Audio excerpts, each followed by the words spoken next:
probably think that code is just used to accomplish a task. You write it out, it does something, and that's pretty much it. You compile it, you run the program, you're good to go. But believe it or not, if you code for a long time, you actually might come to see code as something that's beautiful. It solves a problem in a very interesting way, or there's just something really neat about the way it looks. You might be laughing at me, but it's true. And recursion is one way to sort of get this idea of beautiful, elegant-looking code. It solves problems in ways that are interesting, easy to visualize, and surprisingly short. The way recursion works is a recursive function is defined as a function that calls itself as part of its execution. That might seem a little strange, and we'll see a little bit about how this works in a moment. But again, these recursive procedures are going to be so elegant because they're going to solve this problem without having all of these other functions or these long loops. You'll see that these recursive procedures are going to look so short, and they really are going to make your code look a lot more beautiful.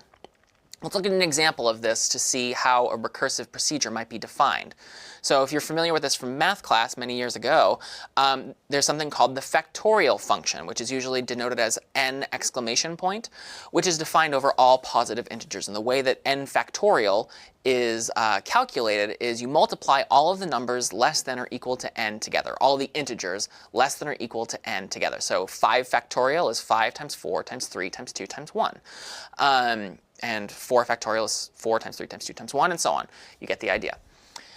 As programmers, we don't use n exclamation points. So we'll define the factorial function as fact of n. And we'll use factorial to create a recursive solution to a problem. And I think you might find that it's a lot more visually appealing than the iterative version of this, which we'll also take a look at in a moment. So here are a couple of facts, pun intended, about factorial, the factorial function. So the factorial of 1, as I said, is 1. The factorial of 2 is 2 times 1. The factorial of 3 is 3 times 2 times 1, and so on. We talked about 4 and 5 already. But looking at this, isn't this true? Isn't factorial of 2 just 2 times the factorial of 1? I mean, the factorial of 1 is 1. So why can't we just say that since factorial of 2 is 2 times 1, it's really just 2 times the factorial of 1. And then extending that idea, isn't the factorial of 3 just 3 times the factorial of 2? And the factorial of 4 is 4 times the factorial of 3, and so on? In fact, the factorial of any number can just be expressed, if we kind of carry this out forever, we can kind of generalize the factorial problem as it's n times the factorial of n minus 1. It's n times the product of all of the numbers less than me. This idea, this generalization of the problem, allows us to recursively define the factorial function. When you define a function recursively, there's two things that need to be a part of it. You need to have something called a base case, which, when you trigger it, will stop the recursive process. Otherwise, a function that calls itself, as you might imagine, could go on forever. Function calls the function, calls the function, calls the function, calls the function. If you don't have a way to stop it, your program will be effectively stuck in an infinite loop. It will crash eventually because it'll run out of memory, but that's beside the point. The reason we need to have some other way to stop things besides our program crashing, because a program that crashes is probably not beautiful or elegant. And so we call this the base case. This is a simple solution to a problem which stops the recursive process from occurring. So that's one part of the recursive function. The second part is the recursive case, and this is where the recursion will actually take place. This is where the function will call itself. It won't call itself in exactly the same way it was called. It'll be a slight variation that makes the problem it's trying to solve a teeny bit smaller, but it generally passes the buck of solving the bulk of the solution to a different call down the line. Which of these looks like the base case here? Which one of these looks like the simplest solution to a problem? We have a bunch of factorials, and we could continue going on 6, 7, 8, 9, 10, and so on. But one of these looks like a good case to be the base case. It's a very simple solution. We don't have to do anything special. The factorial of 1 is just 1. We don't have to do any multiplication at all. It seems like if we're going to try and solve this problem and we need to stop the recursion somewhere, we probably want to stop it when we get to 1. We don't want to stop before that. So if we're defining our factorial function, and here's a skeleton for how we might do that, we need to plug in those two things, the base case and the recursive case. Well, what's the base case? if n is equal to 1, return 1. That's a really simple problem to solve, right? The factorial of 1 is 1. It's not 1 times anything. It's just 1. It's a very easy fact. And so that can be our base case. If we get past 1 into this function, we'll just return 1. What's the recursive case probably look like? For every other number besides 1, what's the pattern? Well, if we're taking the factorial of n, it's n times the factorial of n minus 1. If we're taking the factorial of 3, it's 3 times the factorial of 3 minus 1, or 2. And so if we're not looking at 1, otherwise, return n times the factorial of n minus 1. It's pretty straightforward, right? And for the sake of having slightly cleaner and more elegant code, know that if we have single-line loops or single-line conditional branches, we can get rid of all of the curly braces around them. So we can consolidate this to this. This has exactly the same functionality as this. I'm just taking away the curly braces because there's only one line inside of those conditional branches. So these behave identically. If n is equal to 1, return 1. Otherwise, return n times the factorial of n minus 1. So we're making the problem smaller. If n starts out as 5, we're going to return 5 times the factorial of 4. And as we'll see in a minute when we talk about the call stack, or another video when we talk about the call stack, we'll learn about why exactly this process works. But while factorial of 5 says return 5 times factorial of 4, then 4 is going to say, OK, well, return 4 times the factorial of 3. And as you can see, we're sort of approaching 1. We're getting closer and closer to that base case. And once we hit the base case, all of the previous functions have the answer they were looking for. Factorial of 2 was saying return 2 times the factorial of 1. Well, 2 times 1, factorial of 1 returns 1. So the call for factorial of 2 can return 2 times 1 and give that back to factorial of 3, which is waiting for that result. And then it can calculate its result, 3 times 2 is 6, and give it back to factorial of 4. And again, we have a video on the call stack where this is illustrated a little more than what I'm just saying right now. But this is it. This alone is the solution to calculating the factorial of a number. It's only 4 lines of code. That's pretty cool, right? And it's, it's kind of sexy. So in general, but not always, a recursive function can replace a loop in a non-recursive function. So here, side by side, is the iterative version of the factorial function. Both of these calculate exactly the same thing. They both calculate the factorial of n. The version on the left uses recursion to do it. The version on the right uses iteration to do it. And notice we have to declare a variable, an integer product, and then we loop so long as n is greater than 0. We keep multiplying that product by n and decrementing n until we calculate the product. So these two functions, again, do exactly the same thing, but they don't do it in exactly the same way.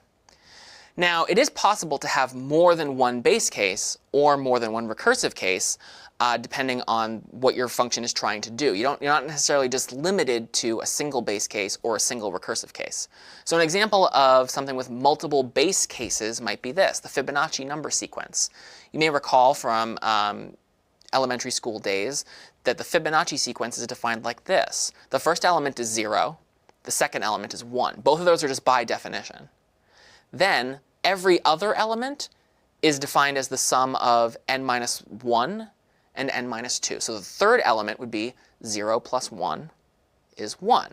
And then the fourth element would be the second element, 1, plus the third element, 1, and that would be 2, and so on and so on. So in this case, we have 2 base cases. If n is equal to 1, return 0. If n is equal to 2, return 1. Otherwise, return Fibonacci of n minus 1 plus Fibonacci of n minus 2. So that's multiple base cases. What about multiple recursive cases? Well, there's something called the Collatz conjecture. And I'm not just going to say, you know what that is, because it's actually our final problem for this particular video. And it's our exercise to work on together. So here's what the Collatz conjecture is. It applies to every positive integer. And it speculates that it's always possible to get back to 1 if you follow these steps. If n is 1, stop. We've got back to 1 if n is 1. Otherwise, go through this process again on n divided by 2 and see if you can get back to 1. Otherwise, if n is odd, go through this process again on 3n plus 1, or 3 times n plus 1. So here we have a single base case. If n is equal to 1, stop. We're not doing any more recursion.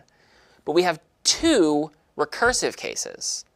If n is even, we do one recursive case, calling n divided by 2. If n is odd, we do a different recursive case on 3 times n plus 1. And so the goal for this video is to take a second, pause the video, and try and write this recursive function colats, where you pass in a value n, and it calculates how many steps it takes to get to 1 if you start from n and you follow those steps up above. If n is 1, it takes 0 steps, right? Otherwise, it's going to take 1 step plus however many steps it takes on either n divided by 2 if n is even, or 3n plus 1 if n is odd. Now, I've put up on the screen here a couple of test things for you, and a couple of test cases for you to see what these various colats numbers are, and also an illustration of the steps that need to be gone through so you can sort of see this process in action. So if n is equal to 1, colats of n is 0. You don't have to do anything to get back to 1. You're already there. If n is 2, it takes 1 step to get to 1. You start with 2. Well, 2 is not equal to 1, so it's going to be 1 step plus however many steps it takes on n divided by 2. n divided by 2, or excuse me, n divided by 2. 2 divided by 2 is 1. So it takes 1 step plus however many steps it takes for 1. 1 takes 0 steps. For 3, as you can see, there's quite a few steps involved. You go from 3, and then you go to 10, 5, 16, 8, 4, 2, 1. It takes 7 steps to get back to 1. And as you can see, there's a couple other test cases here to test out your program. So again, pause the video, and I'll go jump back now to the to what the actual process is here, what this conjecture is. See if you can figure out how to define colats of n so that it calculates how many steps it takes to get to 1. All right, so hopefully you have paused the video and you aren't just waiting for me to give you the answer here. But if you are, well, here's the answer anyway. So here's a possible definition of the colats function. Our base case, if n is equal to 1, we return 0. It doesn't take any steps to get back to 1. Otherwise, we have 2 recursive cases, one for even numbers and one for odd. The way I test for even numbers is to check if n mod 2 equals 0. This is basically, again, asking the question, if you recall what mod is if I divide n by 2, is there no remainder? That would be an even number. And so if n mod 2 equals 0 is testing, is this an even number? If so, I want to return 1, because this is definitely taking me 1 step, plus colats of whatever number is half of me. Otherwise, I want to return 1 plus colats of 3 times n plus 1. That was the other recursive step that we could take to calculate the colats, the number of steps it takes to get back to 1 given a number. So hopefully this example gave you a little bit of a taste of recursive procedures. Hopefully you think code is a little more beautiful if implemented in an elegant recursive way. But even if not, recursion is a really powerful tool nonetheless. And so it's definitely something to get your head around because you'll be able to create pretty cool programs using recursion that might otherwise be complex to write if you're using loops and iteration. I'm Doug Lloyd. This is CS50.